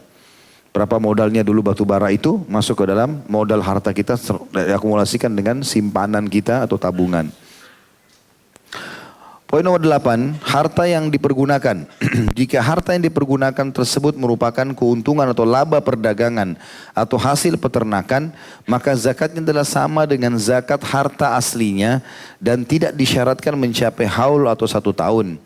Sedangkan harta yang dipergunakan yang bukan merupakan keuntungan perdagangan atau hasil peternakan yang dilakukannya, jika telah mencapai nisab dan genap 1 tahun maka ia harus keluarkan atau dikeluarkan zakatnya. Adapun orang yang menerima hibah atau warisan, ia tidak wajib mengeluarkan zakatnya kecuali jika mencapai masa 1 tahun. Tapi kalau kita simpulkan sebenarnya yang paling tepat adalah tunggu haul 1 tahun dan nisabnya mencapai kadar minimal 85 gram emas atau 595 gram perak. Gitu kan. Kecuali satu keadaan saja tadi, kalau seseorang menemukan harta ya, karun atau harta tertimbun. Nah itu baru dia langsung keluarkan 20%. Sekarang masuk binatang ternak. Ini ada nisabnya juga. Kalau unta, karena tadi 3 jenis hewan ternak yang harus zakat dari hewannya itu ya. Kalau unta, syarat zakat unta adalah mencapai masa 1 tahun atau haul dan mencapai nisab. Sedangkan nisabnya adalah 5 ekor unta atau lebih. Berdasarkan sabda Rasulullah SAW, laisa fi maduna khamsi zaudin sadaqah. Tidak ada zakat atas unta di bawah 5 ekor. Hadis ini riwayat Bukhari nomor 1405, Imam Muslim 979. Zakat yang harus dikeluarkan untuk 5 ekor unta adalah 1 ekor kambing. Yang pegang buku garis bawahi itu. Kalau antum punya 5 ekor unta dalam 1 tahun, maka sampai haulnya keluarkan 1 ekor kambing. Itu yang dizakatkan, 1 ekor kambing. Walaupun kita harus beli dari luar, ya. Zakat yang harus dikeluarkan untuk 5 ekor unta adalah 1 ekor kambing berumur 1 tahun dan memasuki tahun kedua dari kambing yang bagus yang layak untuk zakat, baik domba maupun kambing biasa. Jadi ini mirip dengan umurnya kambing kurban, juga akikah, ya, minimal umur 1 tahun. Tidak boleh cacat dan harus sempurna. Boleh jantan, boleh betina, ya. Kemudian zakat untuk 10 ekor unta adalah 2 ekor kambing. Jadi sekarang kalau 5 ekor unta, 1 ekor kambing. Kalau 10 ekor unta, 2 ekor kambing. Zakat untuk 15 ekor berarti kelipatan 5, 3 ekor kambing. Zakat 20 ekor unta adalah 4 ekor kambing. Ya. Sampai sini kambing yang dikeluarkan. Sampai 20 ekor unta masih kambing. Setiap 5, 1. Ya. 10 berarti 2, 15, 3, 20, 4 ekor kambing. Kalau sudah 25 ke atas, sedangkan zakat 25 ekor unta adalah 1 ekor anak unta betina. Atau bahasa Arabnya bintu makhat. Khusus orang kalau sudah punya peternakan unta, 1 tahun dia pelihara dan sudah mencapai 25 ekor minimal, maka dia wajib mengeluarkan zakatnya 1 ekor unta betina yang berumur 1 tahun dan memasuki tahun kedua. Jika tidak ada, boleh dengan anak unta jantan atau ibnu labun yang berumur 2 tahun dan memasuki tahun ketiga. Jika unta tersebut mencapai 36 ekor, ya, artinya 24 ke bawah, zakatnya masih kambing lah. 25 ke atas, itu sudah pindah ke unta. Kalau 25 sampai 35, itu berarti 1 ekor unta betina, 1 tahun masuk 2 tahun. Atau 1 ekor unta jantan, 2 tahun masuk 3 tahun. Kalau sudah 36 ekor ke atas, maka zakatnya adalah 1 ekor anak unta betina atau bintu labun yang berumur 2 tahun dan memasuki tahun ketiga. Jadi kalau 25 ekor unta sampai 35 ekor, 1 ekor unta betina yang umurnya 1 tahun masuk 2 tahun. Tapi kalau sudah 36 ke atas, itu keluarkan anak unta betina tapi umurnya 2 tahun masuk 3 tahun. Ya, karena unta itu makin besar, umurnya makin mahal harganya. Jika jumlah untanya mencapai 46 ekor, ya, jadi 10, perbedaan 10 ekor sekarang. 36 berarti unta betina, ya, umurnya 2 sampai 3 tahun. Kalau 46 ke atas, zakatnya 1 ekor anak unta betina atau hiqqah yang berusia 3 tahun dan mencapai atau memasuki 4 tahun. Jadi beda umur saja. Tetap sama anak unta betina. Jika jumlah untanya mencapai 61 ekor, maka zakatnya adalah 1 ekor anak unta betina atau jaza'ah yang telah berumur 4 tahun dan memasuki tahun kelima. Jika unta tersebut mencapai 76 ekor, zakatnya adalah 2 ekor anak unta betina atau binti labun. Kembali tadi ke yang zakat kalau 36 ekor, ya. Yang berusia 2 tahun dan memasuki tahun ketiga, tapi ini 2 ekor. Jika jumlah unta tersebut mencapai 91 ekor, maka zakatnya adalah 2 ekor anak unta betina atau hiqqah. Dan hiqqah artinya yang berumur 3 tahun dan memasuki tahun keempat. Jika jumlah untanya mencapai 120 ekor, maka zakatnya dihitung per 40 ekor dengan 1 ekor anak unta betina atau binti labun yang berumur 2 tahun dan memasuki tahun ketiga. Dan zakat unta untuk setiap 50 ekor adalah 1 ekor anak unta betina atau hiqqah yang berumur 3 tahun dan memasuki tahun keempat. Catatan di sini. Orang yang wajib mengeluarkan zakat dengan membayar hewan, dalam hal ini unta, yang mencapai umur tertentu tetapi ia tidak memilikinya. Saya ulangi, orang yang wajib mengeluarkan zakat dengan membayar hewan, dalam hal ini unta, yang mencapai umur tertentu tetapi ia tidak memilikinya, ia dapat atau harus membayarnya dengan hewan yang ada walaupun umurnya lebih muda dari yang seharusnya, dan menambahkan kepada petugas atau amil zakat berupa 2 ekor kambing atau 20 dirham. Jadi kalau misalnya antum punya di atas 46 ekor tadi, ya, atau di atas 61 ekor tadi, antum harus keluarkan 2 ekor unta betina yang umurnya 2 tahun ke atas. 2 tahun maksud 3 tahun. Kalau tidak ada, boleh keluarkan dengan hewan unta yang lain lebih muda, tapi ditambah dengan 2 ekor kambing atau 20 dirham uang, ya. Jika hewan yang diberikannya adalah umurnya lebih tua dari yang seharusnya, maka petugas harus mengembalikan kepada pemberi zakat berupa 2 ekor kambing atau 20 dirham untuk mengurangi kelebihannya. Jadi boleh transaksi dengan amil zakat. Amil zakat nanti mengembalikan dengan hewan juga. Kalau yang dia keluarkan zakatnya lebih tua, dia harus keluarkan unta betina umur 2 tahun, ternyata dia tidak punya kecuali 3 tahun, harganya beda. Maka dikembalikan lo amil zakat 2 ekor kambing kepada dia. Kecuali dalam hal anak unta jantan atau ibnu labun yang berumur 2 tahun dan memasuki tahun ketiga. Ini boleh dipergunakan sebagai zakat untuk mengganti anak unta betina atau bintu makhad yang berumur 1 tahun dan memasuki tahun kedua tanpa tambahan apapun seperti dijelaskan di muka tadi. Saya tahu di sini antum bingung karena tidak ada unta, ya. Tapi ini ilmu syar'i harus disampaikan, ya. Dan ini alhamdulillah sudah ada terjemahan, setiap saat bisa dibuka, bisa dibaca kembali, gitu kan. Tapi yang poin nomor 2 antum banyak ini sapi, ya. Syarat zakat sapi adalah mencapai masa 1 tahun, antum pelihara 1 tahun dan mencapai nisab, sedangkan nisabnya adalah minimal 30 ekor sapi. Kalau di bawah 30 ekor enggak ada zakatnya. Zakat dari 30 ekor sapi adalah 1 ekor anak sapi yang berusia 1 tahun atau diistilahkan tabi', ya, dalam bahasa Arab. Jika jumlah sapinya mencapai 40 ekor, tadi minimal 30 ekor. Kalau 30 ekor antum harus keluarkan zakatnya setelah 1 tahun 1 ekor sapi yang 1 tahun.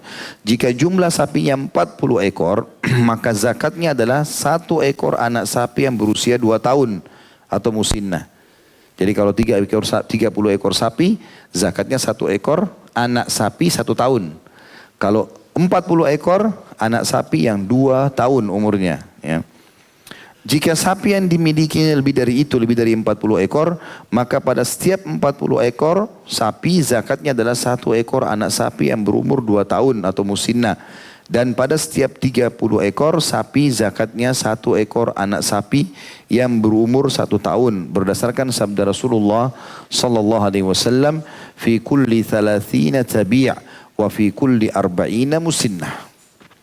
Zakat dari setiap 30 ekor sapi adalah 1 ekor tabi atau anak sapi yang berusia 1 tahun. Dan zakat dari setiap 40 ekor sapi adalah 1 ekor musinnah atau anak sapi yang berusia 2 tahun. Hadis ini riwayat Abu Daud nomor 1572, Tirmidzi nomor 623.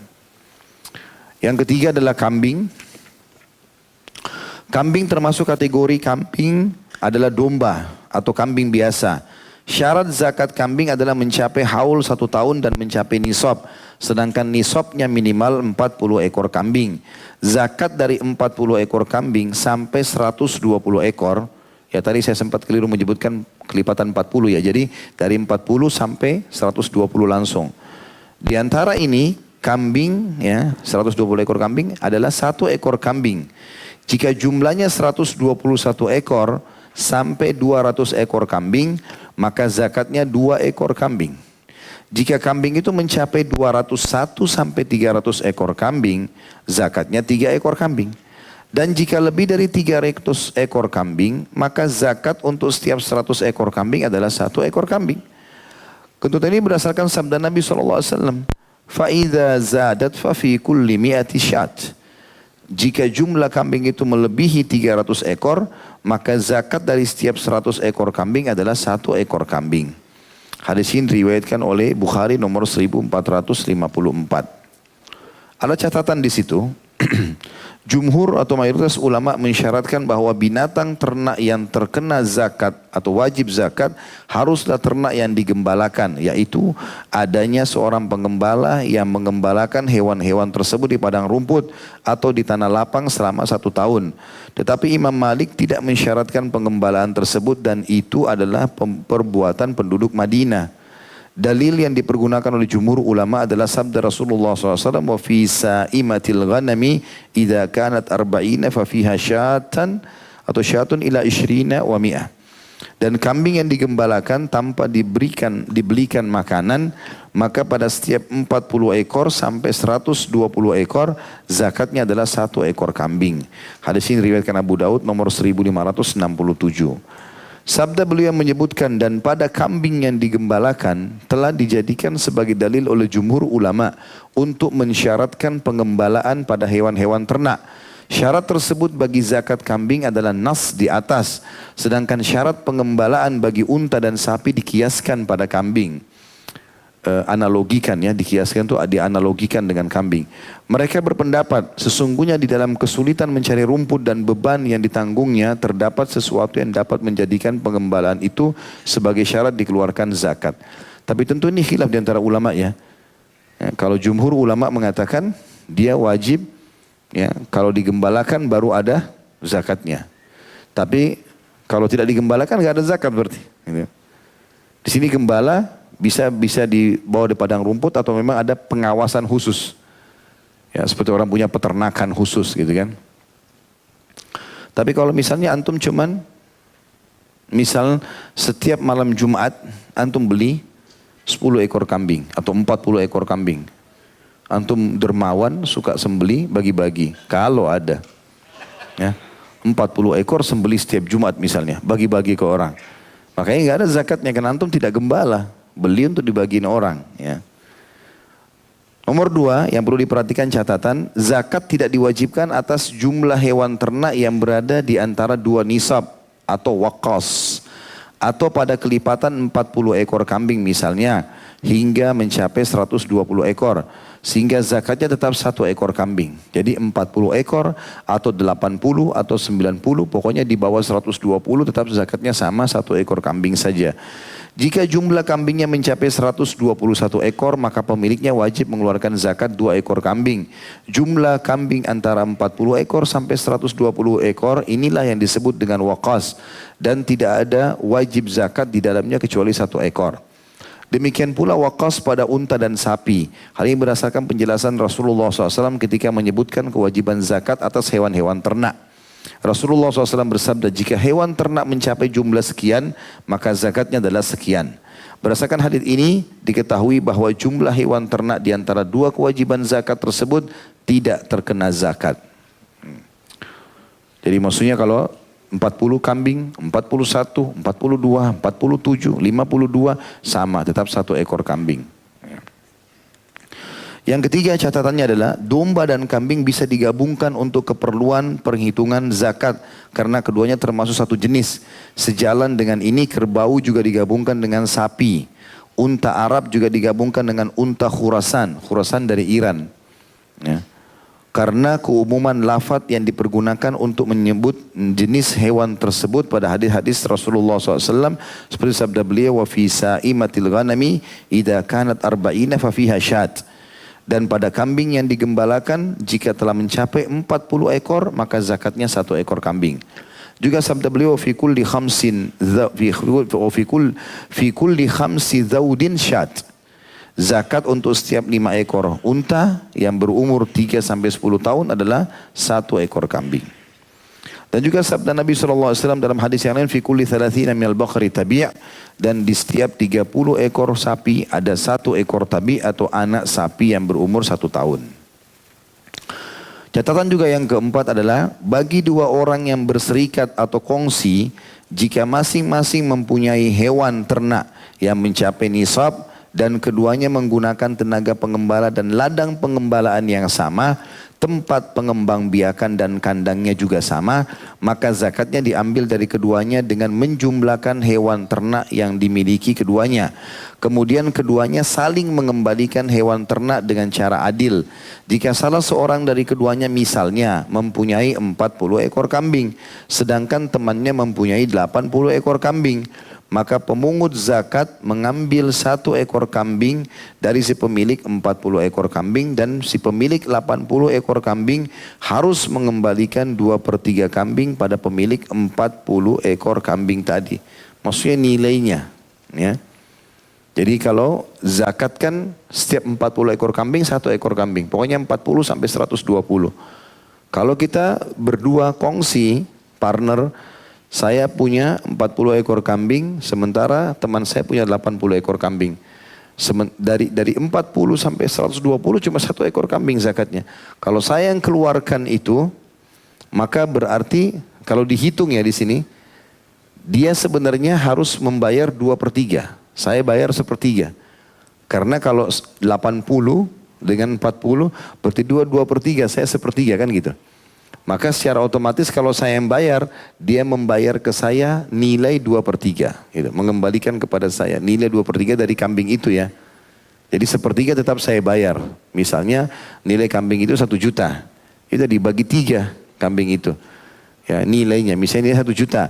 Ya udah saya karena punya 40 ekor saja saya bayar 300.000 sekian. Yang sisanya dibayar oleh dia. Gitu. Saya keluarin kambing, dia bayarin duitnya ke saya. Seperti itulah. Demikian, dan 2 pemilik kambing yang terpisah tidak boleh menggabungkan jumlah kambingnya karena ingin menghindari kewajiban membayar zakat. Dan tidak boleh juga memisahkan jumlah kambing yang dikelola secara bersama dalam satu kongsi. Hal ini seperti dijelaskan dalam surat Abu Bakar radhiyallahu anhu yang menyebutkan 2 harta yang terpisah tidak boleh digabungkan dan 2 harta yang digabungkan tidak boleh dipisahkan karena takut membayar zakat. Jika hewan ternak itu milik 2 orang dan keduanya saling mengembalikan dengan cara adil. Hadis ini atau keduanya mengembalikan dengan cara adil. Hadis ini disebutkan Imam Bukhari nomor 1450, 1451 dan juga Imam Malik meriwayatkannya. Catatan nomor 5, anak kambing yang kecil, anak sapi atau anak unta tidak diterima sebagai zakat karena ada minimal umur, tetapi dihitung sebagai hewan ternak pemiliknya. Karena Umar bin Khattab radhiyallahu anhu berkata kepada amil zakat, hitunglah anak kambing tersebut, tapi engkau jangan mengambilnya. Hadis ini riwayat Imam Malik dalam kitab Muwatta nomor 600. Jadi kalau misalnya kita punya kan kadar minimal kambing 40 ekor. Kalau kita punya 38 ekor, besar semuanya. 2 ekor kambing baru lahir, baru 2 hari, kecil. Tetap diakumulasikan berarti kita punya 40 kambing. Tapi tidak boleh anak kambing itu dikeluarkan sebagai zakatnya. Karena zakatnya harus ada minimal umur. Minimal umur tadi 1 tahun. Ya. Poin nomor 6, hewan yang tua atau cacat yang mengurangi nilai harganya juga tidak dapat diterima sebagai zakat. Hal ini berdasarkan pernyataan Abu Bakar radhiyallahu anhu yang menyebutkan hewan yang tua, hewan yang buta sebelah dan kambing hutan tidak boleh diambil sebagai zakat. Diriwayatkan Imam Bukhari nomor 1496. Jadi kalau ada orang punya peternakan kambing, pas dia mau zakat, dia berburu di hutan, dapat kambing hutan, dibawa sama dia. Dia mau zakatkan, nggak boleh ini dizakatkan. Zakat harus dari hewan ternak itu yang sedang diternak tadi, digembalakan. Demikian pula halnya dengan harta yang berharga dari hewan ternak itu. Tidak boleh diambil sebagai zakat seperti hewan hamil yang akan segera melahirkan. Ya, kambing pejantan. Kambing pejantan biasanya lebih dibutuhkan di peternakan untuk mengembangbiakan. Kambing yang gemuk untuk dimakan dan hewan yang sedang mengasuh anaknya. Berdasarkan sabda Rasulullah SAW, Iyaka wa karaima amwalihim, jauhilah olehmu harta-harta mereka yang berharga. Ini sabda Nabi kepada Muadz bin Jabal tadi. Jadi kalau misalnya dia punya 120 ekor kambing, dia harus keluarkan 1 ekor kambing. Nggak boleh kita sebagai amil zakat ngambil kambing yang lagi hamil atau kambing pejantan, gitu kan? Atau ini tadi disebutkan kambing yang gemuk yang layak untuk dimakan oleh pemiliknya. Jadi kita ambil kambing yang sedang. Yang penting umurnya mencapai 1 tahun. Ya. Umar bin Khattab radhiyallahu anhu juga melarang ambil zakat mengambil kambing gemuk yang dipelihara untuk dimakan atau ukula. Ya. Kambing yang dipelihara untuk diambil air susunya atau ruba. Dan kambing yang akan segera melahirkan atau makhid. Serta kambing pejantan. Ini nggak boleh diambil sebagai zakat. Jadi zaman Nabi SAW dan zaman Khulafaur Rasyidin ikhwas sekalian. Itu memang ada dikelola oleh pemerintah zakat. Jadi kayak kita ambil zakat. Tapi bukan cuma uang, bukan cuma emas dan perak. Hewan-hewan ternak ini pun ada diambil oleh pemerintah, lalu dikembangkan. Jadikan peternakan sendiri. Nabi SAW punya peternakan khusus, itu untuk unta zakat, sapi zakat, dan kambing zakat. Sehingga tidak selamanya orang miskin itu dikasih uang saja. Tapi bisa saja dikasih dari hewan-hewan ini. Ya. Yang terakhir yang kita bahas malam ini adalah masalah buah-buahan dan biji-bijian. Syarat wajib zakat untuk buah-buahan dan biji-bijian adalah buah-buahan tersebut telah mencapai kematangan atau menguning atau memerah. Dia layak makan. Layak makan lebih tepat ya. Dan biji-bijian dapat dilepas dari kulitnya. Sesuai dengan firman Allah Subhanahu wa taala dalam surah Al-An'am ayat 141, A'udzubillahi minasyaitonirrajim wa atu haqqahu yauma hasadih. Dan tunaikanlah haknya di hari memetik hasilnya dengan dikeluarkan zakatnya.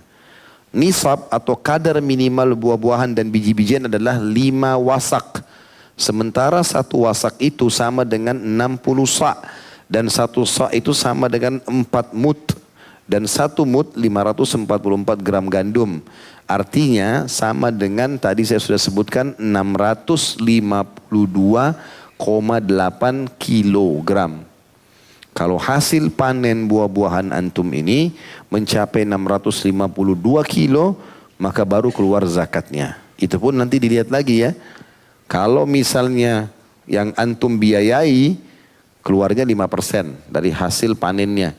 Ini haulnya bukan 1 tahun, tapi panen. Kalau ada buah yang panennya setahun 3 kali, ya 3 kali zakat. 2 kali ya 2 kali zakat gitu kan.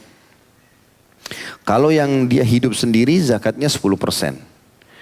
Sesuai dengan sabda Nabi SAW, laisa fi maduna khamsati ausukin sadaqah, tidak ada zakat atas harta yang tidak mencapai 5 wasak. Dan ini sudah kita sebutkan tentunya hadis riwayat Bukhari Muslim, dan disebutkan lagi di situ nomor footnote 1055, nisabnya adalah 652,8 kilogram. Ukuran zakat yang wajib dikeluarkannya jika tanaman tersebut diairi tanpa mempergunakan alat pengairan atau diairi secara alami. Zakatnya adalah 1/10 atau 10%. Jika tanaman tersebut diairi melalui penyiraman atau melalui bendungan-bendungan yang sengaja dibuat untuk pengairan, maka zakat yang wajib dikeluarkan adalah 1/20 atau 5%. Jadi zakat buah-buahan dan biji-bijian untuk setiap 5 wasak adalah 1/4 wasak. Jadi jumlahnya bertambah, zakatnya dihitung dengan ukuran tersebut. Hal ini berdasarkan sabda Nabi SAW, fi ma sakatis sama'u wal uyunu au kana athariyan al usyur wa fi ma suqiya bin nadhi nisful usyur. Tanaman yang diairi dengan air hujan dan mata air, antum tidak ada biaya sama sekali. Hujan sepanjang tahun di situ karena posisinya di atas gunung misalnya. Maka atau dia menghisap air sendiri dengan akarnya, zakatnya adalah 1/10. Begitu langsung panen mencapai 652 kilogram, maka keluarkan 10%-nya. Sedangkan yang diairi, antum keluarkan biaya dengan desingan atau menggunakan biaya ternak hewan, menggunakan tenaga binatang ternak atau alat, zakatnya adalah setengah dari 1/10 atau 5% saja.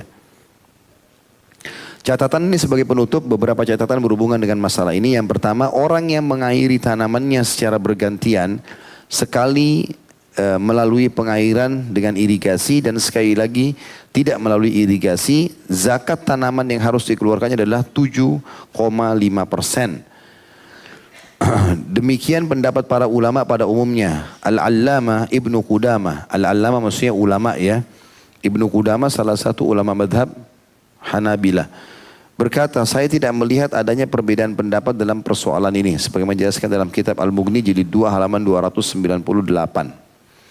Jadi kalau tadi antum beli perkebunan, kemudian dia sepanjang tahun antum tidak pernah urus, tumbuh sendiri, antum tinggal panen 10%. Kalau antum urus biaya bibit segala macam, penjagaan, perawatan 5%. Tapi kalau sekali antum urus sekali juga dia hidup sendiri 7,5%. Berarti berada di antaranya. Kalau dia dibiayai 10%. Kalau dibiayai 5%. Kalau bergabung antara dibiayai dengan tidak berarti 7,5%. Jelas nggak? Biasanya yang semangat itu memang orang-orang kaya. Karena dia tahu mau zakat kan. Kalau orang yang tidak ada hartanya begitu lesu. Insya Allah satu waktu antum jadi orang kaya raya. Jadi tetap semangat. Yang kedua, jenis kurma yang bermacam-macam digabungkan menjadi satu. Jika jumlahnya telah mencapai nisab, maka wajib dizakati dengan kurma yang berkualitas sedang. Tidak dipilih yang bagus-bagus saja dan tidak juga yang buruk-buruk. Yang ketiga, jenis gandum yang bermacam-macam seperti qamah, syair, sulh. Ini semua nama-nama gandum. Ada yang besar bijinya, ada yang masih kecil, ada yang sudah harus lembut kayak serbuk ya. Juga digabungkan menjadi satu. Jika jumlahnya mencapai nisab, maka wajib dizakati dengan mempergunakan jenis gandum yang paling banyak. Artinya kalau kita timbang, berat gandumnya 652,8 tadi kilogram, keluar zakatnya. Yang keempat, macam-macam kacang-kacangan juga digabungkan ke dalam satu jenis. Seperti kacang tanah, kacang putih, adas, ya. Ini cuma jenis kacang juga. Kacang pendek dan sejenisnya. Jika jumlah semuanya mencapai nisab, maka wajib dikeluarkan zakatnya dengan jenis kacang yang paling banyak. Antum punya kacang panjang, kacang ini, macam-macam kacang tanah, semua digabungkan. Kalau jumlah kilonya mencapai 652,8 kilogram, maka wajib dikeluarkan, tapi zakatnya diambil dari jenis kacang yang terbanyak. Ya, kalau tadi kembali lagi, kalau tanahnya diadakan dengan pengairan, kita biayai, maka 5%. Kalau tidak dibiayai, maka 10%. Kalau dibiayai sebagian, tidak dibiayai sebagian, maka berarti 7,5%. Yang kelima, jika masing-masing dari zaitun, biji lobak atau wijen mencapai nisab, maka zakatnya diambil dari minyaknya. Karena ini biasanya umumnya orang jadikan minyak dan lebih laku minyaknya ya. Yang keenam, jenis anggur yang bermacam-macam digabungkan menjadi satu. Jika jumlahnya mencapai nisab, maka harus dikeluarkan zakatnya. Jika anggur tersebut dijual sebelum menjadi kismis atau anggur kering, maka zakatnya diambil dari hasil penjualan tersebut, yaitu 1/10 atau 1/20 sesuai dengan pengairan yang dipergunakannya. Jadi artinya dia buah kering ataupun buah basah sama saja. Khusus anggur keluar zakatnya juga. Yang ketujuh, padi dan jagung adalah jenis biji-bijian yang terpisah satu sama lain. Masing-masing merupakan jenis tersendiri sehingga tidak digabungkan ke dalam satu jenis. Jika masing-masing jenis tanaman tersebut tidak mencapai nisab, maka tidak ada zakat yang wajib dikeluarkan. Antum punya sawah tapi sawahnya cuma kecil. Ditimbang semua setelah kita panen cuma 500 kilo. Nggak ada zakatnya. Karena zakat harus 652,8 kilo. Yang kedelapan, orang yang menyewa lahan tanah dan mengelolanya, kemudian hasilnya mencapai nisab, kadar minimal dari 652,8 kilogram, maka ia wajib mengeluarkan zakatnya. Walaupun tanahnya cuma dia sewa, dia cuma atau dipinjamkan, dia cuma punya hasilnya. Hasilnya pun tetap wajib mengeluarkan zakatnya. Dua poin yang terakhir, poin 9 adalah orang yang memiliki buah-buahan atau biji-bijian yang cara memperolehnya adalah dari hibah, membeli atau sebagai warisan setelah matang, ia tidak wajib mengeluarkan zakatnya karena zakatnya menjadi kewajiban atas pemberi hibah atau penjualnya. Tapi jika ia memperolehnya sebelum matang, maka ia wajib mengeluarkan zakatnya. Ya, jadi kalau antum dihadiahkan oleh orang, gandum misalnya atau padi, ya, kemudian karena banyaknya orang yang memberi kepada kita, mencapailah nisab 600 misalnya 52 kilogram. Ya, kilogram ini karena banyak sekali. Ada yang nyumbang 50 kilo, 50 kilo, 50 kilo. Lalu ditampunglah di rumah dia, mencapai. Ini kalau misalnya mencapai dari hibah, dia nggak ada kewajiban zakat di sini. Karena memang harus ada syarat haul 1 tahun dan juga ya, ini yang wajib mengeluarkan zakat adalah pemilik yang pertama karena dia sifatnya hibah. Yang ke-10, barang siapa yang mempunyai hutang yang dapat menguras seluruh hartanya sampai habis, atau mengurangi nisabnya, maka ia tidak wajib mengeluarkan zakat. Ini sudah umum tentunya. Ya, siapapun yang tadi saya bilang misalnya dia untung terus. Dia Ramadan ke Ramadan. Ramadan, Syawal, Zulqa'dah, Zulhijjah, Muharram, Safar, Rabiul Awal, Rabiul Tsani, Jumadil Ula, Jumadil Tsani, Rajab. Untung semua. Sya'ban bangkrut. Nah, padahal Ramadan sudah kena dia, haul. Maka nggak ada zakat buat dia. Baik itu di hewan ataupun di harta.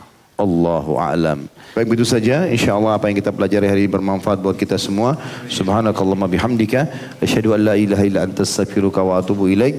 Wassalamualaikum warahmatullahi wabarakatuh. Waalaikumsalam warahmatullahi wabarakatuh.